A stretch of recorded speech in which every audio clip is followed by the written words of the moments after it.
Theoretical topic रहने वाले हैं, तो वो मैं पहले से ही नोट्स बना रखा हूँ और मेरे ही नोट्स है ये, जो मैंने खुद पढ़े हैं वहाँ से मैं पढ़ाने वाला हूँ। और जो मैंने किताब बताई थी उसमें से भी इंक्लूड है, तो आप अच्छे से समझे। और सबसे पहले हम पढ़ेंगे कि बोर सिद्धांत, इसकी सीमा। तो इसमें क्या होता है कि जो प्रारंभिक जो टाइम था उसमें, जो पिछली शताब्दी के आरंभ में हमें पता चल गया था कि ऋणावेशित कण होता है जिसे हम इलेक्ट्रॉन कहते हैं, यह हमें पता चल गया था। और परमाणु उदासीन होता है तथा इसमें धनावेशित कण भी पाए जाते हैं, यह भी हमें पता चल गया था जो मॉडल वगैरह आए थे। तो ये तो इतना इम्पोर्टेंट है नहीं, ये पूछता भी नहीं है, लेकिन बुक में दे रखा था तो मैंने भी बता दिया।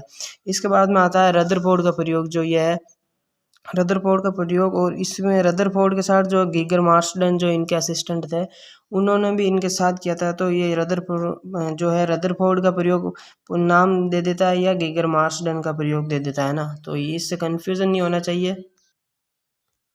तो रदरफोर्ड ने क्या किया था कि 1911 में रदरफोर्ड ने सोने की पतली पन्नी थी जो वो ली थी उन्होंने अपने प्रयोग में, गोल्ड फॉइल, और उस पर अल्फा कणों की बमबारी की थी, जिससे विस्फोट हुआ और सिद्ध किया कि परमाणु का सारा धनावेश और उसका जो है मात्रा, धनावेश की जो मात्रा उसके केंद्र में होती है ना, सेंटर में होती है, और बहुत कम स्थान पे यानी बहुत कम छोटे स्थान में होती है, या जैसे इसमें होती है ना, बहुत कम छोटे स्थान में होती है परमाणु के अंदर भी। और जिसे इन्होंने जो है नाभिक का नाम दे दिया, तो इसलिए नाभिक की खोज जो है रदरफोर्ड को जाती है। और आपको ध्यान रखना कि नाभिक की खोज किसने की थी, रदरफोर्ड ने।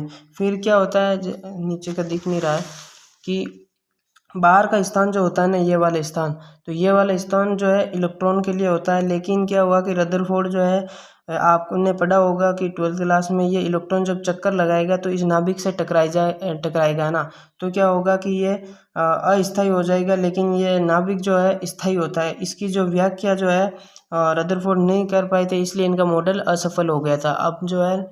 अब जो है हम पढ़ेंगे नील्स बोर मॉडल प्रस्तुति, है ना। तो रदरफोर्ड के परमाणु के केंद्र में नाभिक की उपस्थिति स्वीकार की थी नील्स बोर ने, कि हाँ केंद्र में जो है नाभिक उपस्थित होता है, और रदरफोर्ड ने सही कहा था। और सुझाव दिया था कि सौर मंडल में सूर्य के चारों ओर ग्रह चक्कर लगाते हैं, उसी प्रकार इलेक्ट्रॉन भी नाभिक के चारों ओर चक्कर लगाते हैं। परमाणु के अंदर इलेक्ट्रॉन नाभिक के चारों ओर कक्षाओं में घूमते हैं, ये सुझाव दिया था, है ना। और क्या होता है कि गतिशील इलेक्ट्रॉन द्वारा ना तो ऊर्जा उत्सर्जित होती है और ना ही अवशोषित होती है ना तो ऊर्जा खर्च होती है, ना वो बनाता है। और स्थायित्व की व्याख्या की। लेकिन क्या हुआ कि मैक्स प्लांक के 1990 क्वांटम सिद्धांत के आधार पर जो है अभिधारणा नील्स बोर ने प्रस्तुत की थी, है ना। ये नील्स बोर बोल रहा है कि ऊर्जा उत्सर्जित नहीं करता है, इसलिए ये जो है स्थायी होता है वगैरह। रदरफोर्ड का जो नियम फेल हो गया इस कारण। तो नील्स बोर की अवधारणा मोस्ट इंपॉर्टेंट है, एग्जाम में यहाँ से पूछी जाती है तीनों, और तो आपको ये पढ़नी पड़ेगी, है ना। तो नील्स बोर की अवधारणा जो पहली है, स्थायी कक्षा की अवधारणा है। तो इसमें क्या है कि नाभिक के चारों ओर परिक्रमा करते समय इलेक्ट्रॉन अपनी निर्धारित कक्षा में ही गतिशील रहते हैं। मतलब इलेक्ट्रॉन अपनी जो है एक लिमिट वाली जो कक्षा है उसी में ही घूमते हैं, सारी कक्षा में नहीं घूमते हैं, ये बोल रखा है। गतिशीलता के कारण जो है, यहाँ से देखा, गतिशीलता के कारण यह समय इलेक्ट्रॉन ऊर्जा को ना तो उत्सर्जित करता है और ना ही अवशोषित करता है, तो इसलिए यह कक्षक स्थायी होते हैं ना। कक्षक जो अस्थायी नहीं होते, कक्षक स्थायी मतलब इलेक्ट्रॉन स्थायी कक्षक में चक्कर लगाते हैं, ठीक है। और प्रत्येक कक्षा के लिए एक निश्चित ऊर्जा का मान होता है ना। निश्चित ऊर्जा मतलब निश्चित होती है प्रत्येक कक्षा के लिए, और इसलिए इन जो है कक्षाओं की जो होते हैं, इनको कक्षक होते हैं, उनको निश्चित ऊर्जा कक्षक भी कहा जाता है। प्रथम कक्ष यानी प्रथम ऊर्जा स्तर होता है, और द्वितीय कक्ष यानी द्वितीय ऊर्जा स्तर होता है। बोर ने, अब ध्यान रखना, 1 मिनट रुकना, सही कर लेता हूँ मैं बुक को। फिर बोर ने क्या किया था कि बोर ने इन कक्षाओं को n से प्रदर्शित किया था, है ना। n बराबर 1 2 3 4 5 6 7 ऐसे आदि से प्रदर्शित किया, और इन्हें मुख्य क्वांटम संख्या का नाम दिया, है ना। और इन ऊर्जा स्तर जो होते हैं प्रथम कक्षा यानी n बराबर 1 2 3 और n बराबर 1 कोई के एल एम एन, ये वाले जो है ऊर्जा स्तर कह दिया गया था और प्रदर्शित किया गया था, ठीक है। इसके बाद में आता है इलेक्ट्रॉन का कक्षा परिवर्तन वाला जो है अभिग्रहित, वो पढ़ना है। मतलब कि गतिशील इलेक्ट्रॉन लगातार ना तो ऊर्जा उत्सर्जित कर रहा है और ना ही लगातार कक्षा परिवर्तन करते हैं ना, मतलब इसलिए ये स्थायी रहते हैं।